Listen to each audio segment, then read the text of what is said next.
త్రివిధ దళాలతో దేశంలో జరుగుతున్న ఆపరేషన్ సింధూర్ మొదలైంది. ఆపరేషన్ అభ్యాసను ప్రారంభించాలని కేంద్రం తెలిపింది. యుద్ధ పరిస్థితుల్లో ప్రజలు ఎలాంటి చర్యలు తీసుకోవాలని, మానసికంగా శారీరకంగా ఎలా సిద్ధం చేయాలో తెలియజేసింది. ఈ క్రమంలోనే సిపి ఆనంద్ అన్ని శాఖలతో కలిసి నిర్ణయాలు తీసుకున్నామన్నారు. రాష్ట్ర వ్యాప్తంగా యంత్రాంగాన్ని అప్రమత్తం చేయడానికి ఈ చర్యలు తీసుకుంటున్నట్లుగా తెలిపారు. సరైన సమయంలో ప్రజలంతా అప్రమత్తంగా ఉండాలని హెచ్చరించారు. ఇళ్లలో ఉన్నవారు ఇళ్లలోనే ఉండాలి, బయట ఉన్నవారు ఇంటికి చేరుకునేందుకు ఏర్పాట్లు చేసుకోవాలని సూచించారు. మరికొద్ది రోజుల వరకు ప్రభుత్వ అధికారులు లీవ్స్ క్యాన్సిల్ చేసి అందరూ విధుల్లో ఉండాలని ఆదేశించారు. తప్పుడు వార్తలపై కఠిన చర్యలు ఉంటాయని హెచ్చరించారు. రాష్ట్రంలో పలుచోట్ల మాక్ డ్రిల్స్ నిర్వహించి ప్రజలకు అవగాహన కల్పించారు.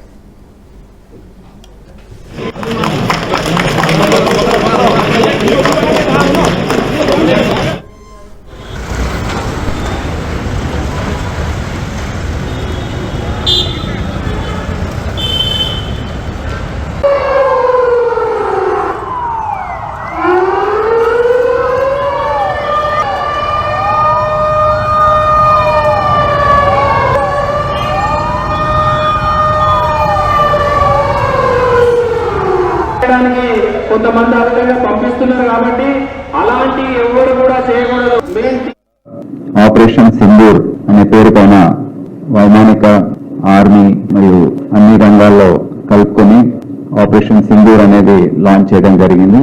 అది కూడా మీరు వార్తల ద్వారా చూస్తున్నారు. ఈ ఆపరేషన్ అభ్యాస్ అనేది ప్రజల్ని అప్రమత్తం చేయడానికి, వారిని మానసికంగా, శారీరకంగా ఇటువంటి పరిస్థితులు వస్తే ఏ విధంగా ఉండాలనే చర్యలు ఏవైతే మనము తీసుకోవాలో దాని గురించి అప్రమత్తత, సన్నాహక చర్యలు ఏవైతే ఉంటాయో దాని గురించి ప్రజలకు కొద్దిగా అలవాటు చేయాలని ఆదేశాలు ఇవ్వడం జరిగింది.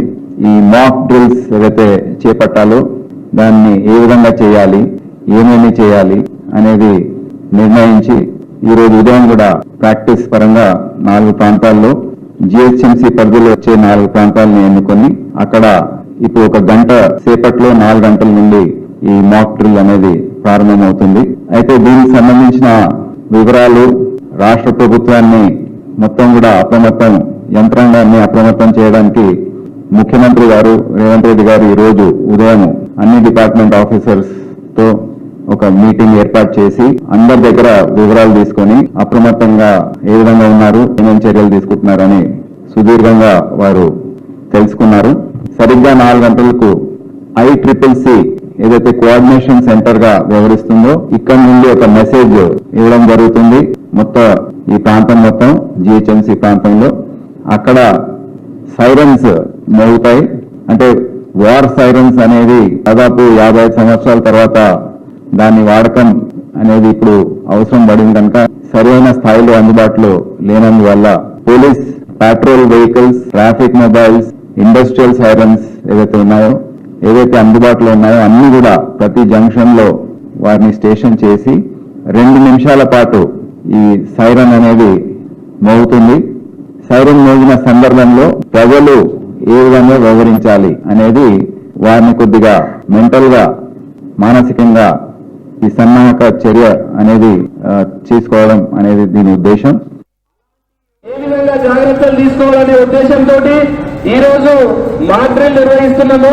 ఈ విధంగా పెద్ద సైరన్ వచ్చిన తర్వాత మీరందరూ ఈ బహిరంగ mock drill here in Hyderabad at 4 locations. So in this particular location, as part of the entire civil defense mock drill exercise, air warning siren issued in the city. Individual or every citizen was immediately vacate the open spaces and they are supposed to go into safe shelter, which all the emergency responding services, all the civil defense services like fire services, SDRF, NDRF, police, revenue, medical and health, civil supplies, all the civil defense services departments have rushed to this spot and has to go inside into a safe shelter, and they need to switch off the electrical appliances and gas appliances. They need to remain calm and silent. They need to wait for further instructions. They should not believe any rumors, only watch for official communications from the official sources. This mock exercise, we hope everyone understood how everyone has to react and safeguard themselves,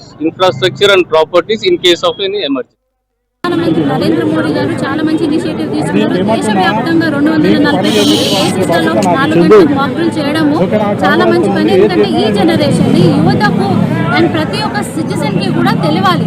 అంటే ఇటువంటి అఘాయిత్యాలు జరిగినప్పుడు మనం ఎట్లా protect చేసుకోవాలి, ఎలా మనము save చేసుకోవాలి, వేరే వాళ్ళని ఎలా సేవ్ చేయాలి అనేసి చాలా మంచి చక్కటి మాక్డ్రిల్ చూపించారు.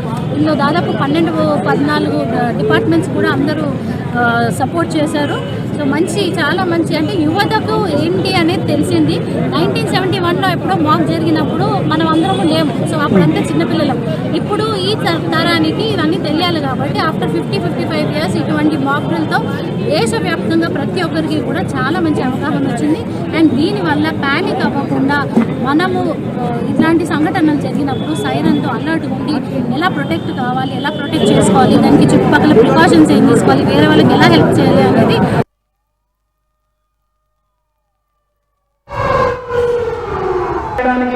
కొంతమంది ఆ విధంగా పంపిస్తున్నారు. కాబట్టి అలాంటి ఎవరు కూడా చేయకూడదు. మెయిన్ టీవీలో కానీ రేడియో